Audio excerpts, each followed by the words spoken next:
Queridos irmãos e irmãs, nós estamos celebrando o 6º domingo da Páscoa e hoje também, comemoramos o Dia das Mães. Lá em casa todo dia é Dia das Mães, porque a mãe é que manda lá na gente tudo. Então, mas convém também, que nós possamos dedicar um dia para celebrar, com carinho, com afeto também esse grande dom que nós temos, que é o dom da maternidade. Hoje, a nossa liturgia nos permite refletir sobre algumas coisas que eu acho que são extremamente importantes para a nossa vida de fé, até para compreender essa dinâmica da vida junto do ressuscitado. Pedro I chega em Cesareia Marítima, na casa de Cornélio, e começa a perceber algumas coisas que são extremamente importantes para a vida futura da igreja.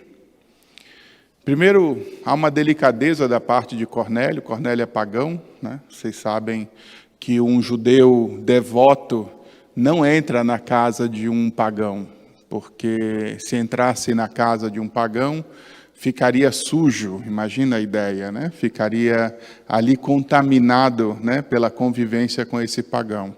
Cornélio vem para fora da casa para receber a Pedro, Pediu que ele fosse lá, mas vem para fora da casa para recebê-lo. Quando Pedro chega, então Cornélio se ajoelha, Pedro se assusta e diz: levanta, levanta, levanta, porque nós somos iguais, Eu também sou uma pessoa, sou gente. Não é assim, E logo desce sobre Cornélio, sobre sua família, o Espírito Santo. E aí há uma percepção de Pedro extremamente importante. Eu estou começando a entender que Deus não faz distinção das pessoas.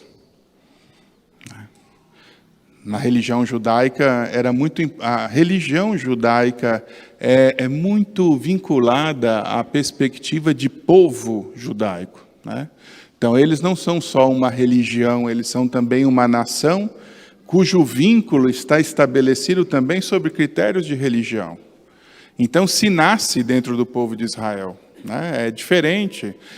Na cabeça deles, quem não faz parte desse povo pode até se aproximar, pode até viver ali de uma maneira próxima, segundo aquilo que Deus pede, mas essa experiência não corresponde a uma pertença a Deus como povo de Deus. E Pedro está dando um passo nesse sentido. Não é a nossa condição existencial que vai definir a nossa pertença a Deus ou não. Não é o jeito que nós nascemos, ou a cor que nós temos, ou qualquer característica física ou individual que vai, vamos dizer assim, determinar se somos de Deus ou não somos de Deus. Não é uma dinâmica daquilo que é o caráter existencial, simplesmente. É uma questão de proceder.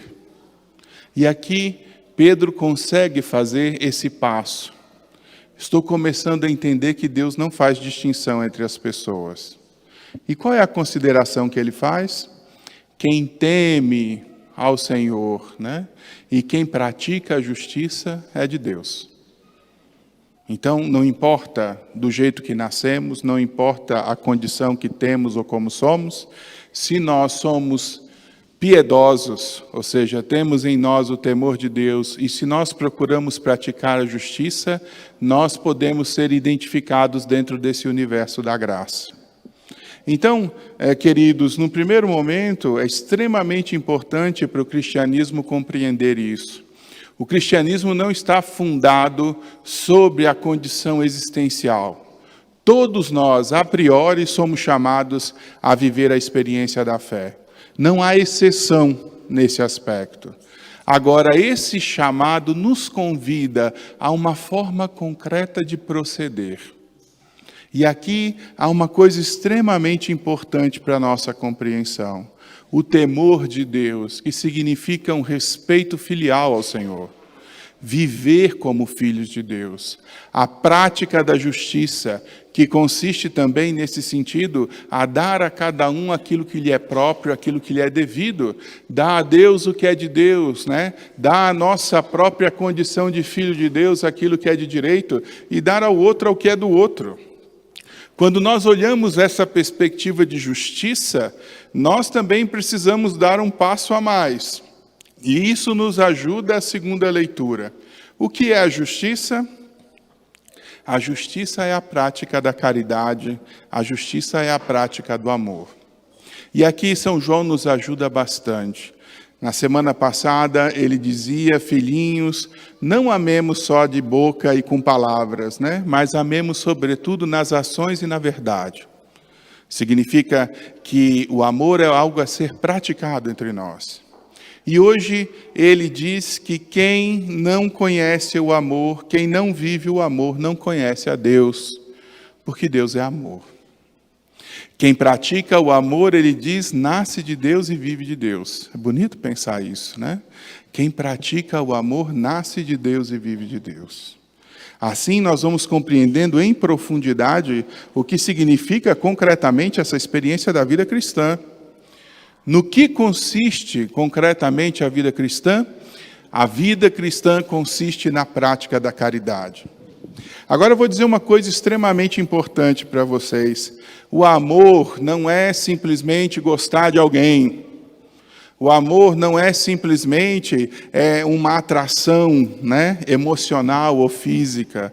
O amor ultrapassa tudo isso. Para que nós possamos viver de modo concreto a experiência do amor, nós não podemos estar alheios à percepção daquilo que é o bem. E para nós sabermos o que é o bem, precisamos amar também a verdade.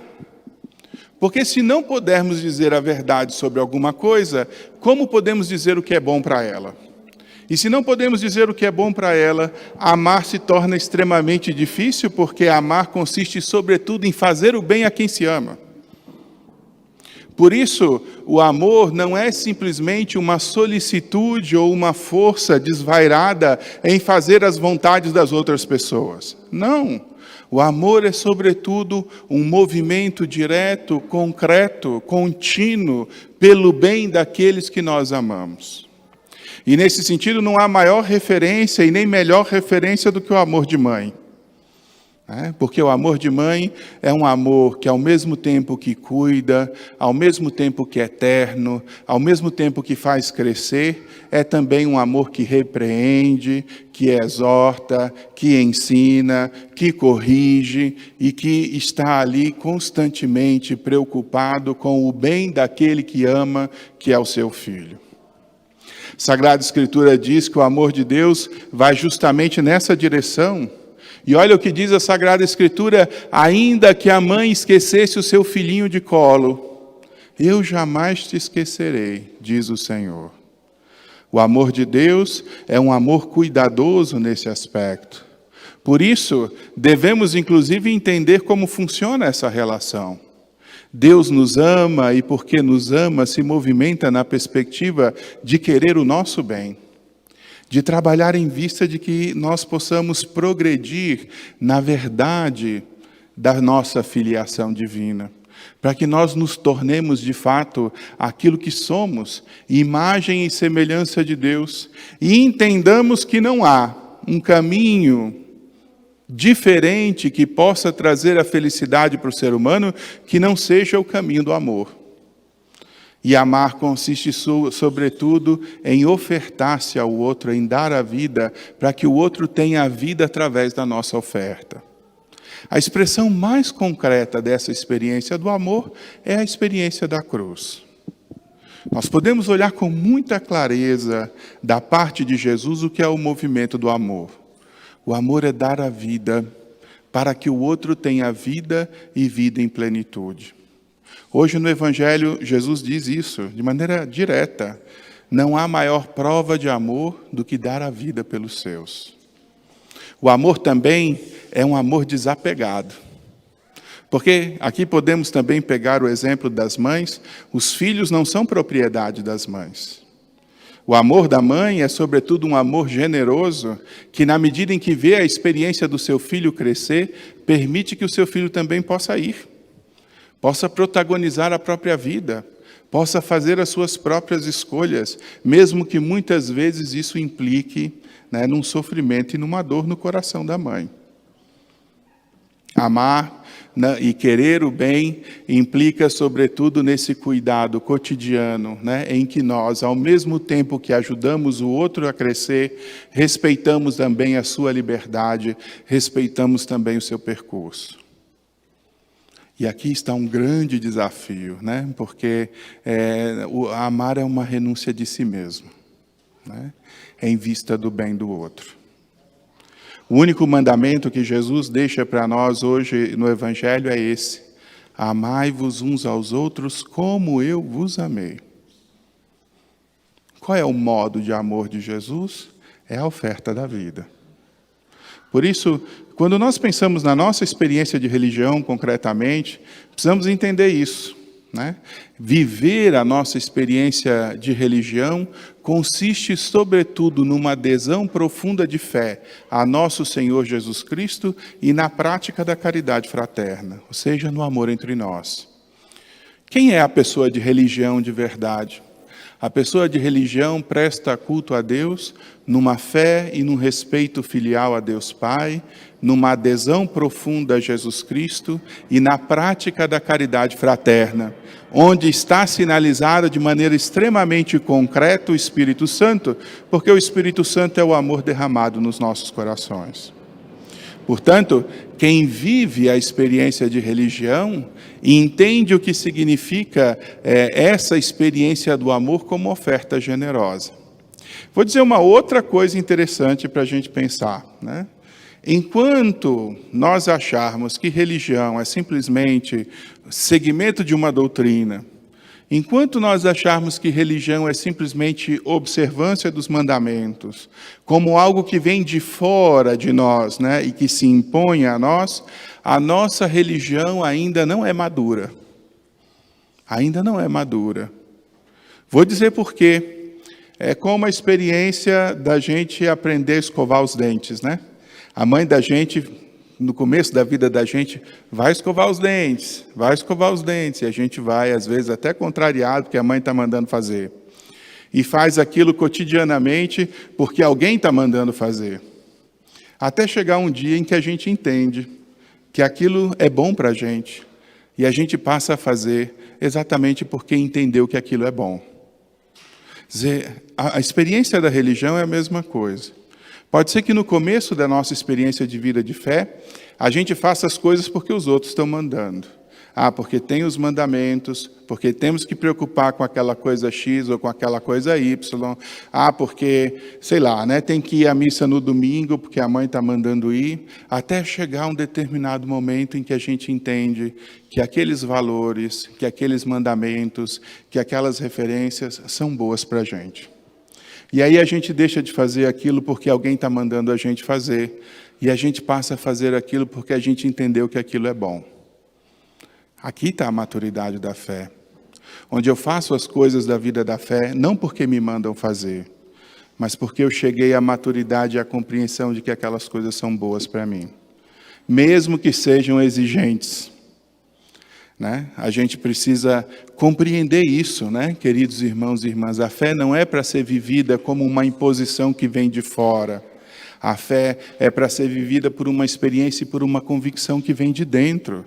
De um entendimento de que essas coisas são boas e importantes para nós, por isso nós vivemos ela. O amor alcança a verdadeira maturidade quando ele deixa de ser uma experiência em que nós temos um senso de obrigação e quando ele passa a ser, de fato, uma oferta generosa de nós mesmos. Aqui, a gente bota a cereja do bolo. Se num primeiro momento fizemos as coisas porque tínhamos a consciência de que era necessário fazer, ok, tudo começa assim mesmo.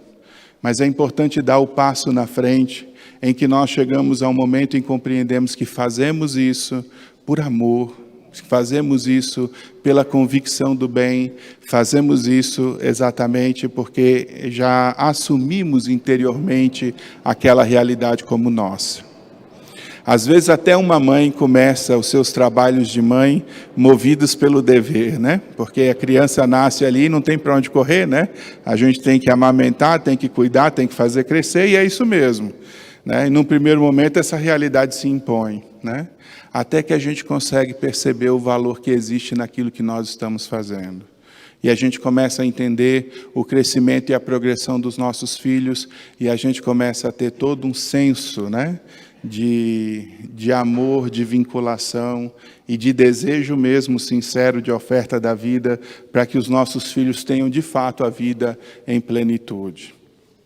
É muito bom hoje, né, podermos olhar o amor de mãe e compreendermos aquilo que Jesus nos pede. O que Jesus nos pede é o amor fraterno, baseado exatamente nesse movimento de oferta continuada das nossas vidas, em vista justamente de que todos à nossa volta possam ser enriquecidos pelo dom generoso da nossa vida. Concluo exatamente com a mesma ideia, sobre outra perspectiva, que a própria carta de São João nos dá. São João diz: quem não ama, não conhece a Deus. Quem não ama, não conhece a Deus. Nós fomos criados em imagem e semelhança de Deus, por isso só existe verdadeira felicidade nossa no amor. Agora, quando nos tornamos egoístas, quando nos tornamos centrados demais nos nossos próprios interesses, quando, vamos dizer assim, consumimos as outras pessoas como um caminho de satisfação pessoal, quando usamos das coisas simplesmente para nos sentirmos bem ou para afirmarmos a nossa afetividade, nós vamos, em certo sentido, ficando pequenos diante daquilo que nós podemos ser. Existe um certo amor próprio, né, nesse aspecto que pode ser venenoso. Todos nós, né, temos que ter amor próprio. Aliás, não podemos ofertar a nossa vida com generosidade se não formos possuidores da nossa própria vida. Por isso há que ter amor próprio. Mas há um passo aqui interessante em que, na medida em que sabemos quem somos, na medida em que temos a nossa estima bem estruturada, podemos também e devemos dar o passo de oferta generosa do que somos e do que temos para os outros. E essa é a verdadeira liberdade que nos faz, de fato, livres e felizes, né, por estarmos construindo uma estrada generosa de amor. Hoje, então, né, precisamos entender que a única estrada possível para a nossa felicidade verdadeira é o amor. Não há outra estrada, né? E sempre que amamos, estamos, na verdade, nos aproximando daquilo que Deus é. E essa ideia, e eu gostaria de deixar ela por fim, é essa da intimidade com Deus, né? Jesus hoje no Evangelho diz: eu já não chamo vocês de servos, porque não é um movimento de senhor e funcionário, né? Eu chamo vocês amigos. Por quê? Porque eu partilhei tudo com vocês. Essa é a ideia do amor, né? Jesus chama amigos os seus apóstolos, porque eu partilhei tudo com vocês. Então ele está dizendo: vocês são amados, amem também os outros partilhando tudo. E é bonito ver Pedro hoje olhando isso e dizendo: Deus não faz acepção de pessoas, todos aqueles que se aproximarem com boa vontade de Deus são de Deus. Por isso começa a dar passos para acolher, alargar o coração para acolher a todos. Essa é a força revolucionária do Evangelho e essa é a força do revolucionária do amor. Por isso, queridos irmãos e irmãs, peçamos a Deus, sobretudo, que nós possamos crescer nessa intimidade divina. Crescer na intimidade divina significa, sobretudo, crescer no amor. Sejamos generosos no sentido de alargar o nosso coração e desejemos o bem uns dos outros, de modo que o amor de Deus seja, de fato, né, a orientação da nossa vida e a plenitude que buscamos. Louvado seja nosso Senhor Jesus Cristo. Creio em Deus Pai Todo-Poderoso, Criador do céu e da terra, e em Jesus Cristo, seu único